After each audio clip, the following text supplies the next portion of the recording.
Ako po ay hindi nag-asawa. Ngayon, inaakusahan ako ng napakaraming babae. O, ito po ang kasalanan ko.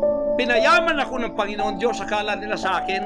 Single ako, kaya pinag-aagawan ako.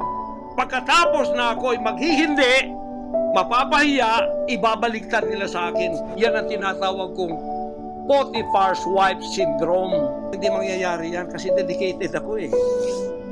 Napahiya, ngayon binayaran at ngayon binabaliktad ang lahat ng istorya. Dahil nandito ako, I will use my constitutional rights for extradition na siyang treaty ng ating bansa. Yan po ang iniintay ng mga lawyers ko dito sa Pilipinas at sa Amerika. Hindi ko naman kasalanan ako'y maging kaibigan ng politikong tulad ni Pangulong Duterte, Vice President Sara. Taga Davao po kaming lahat. Lumaki kami lahat ito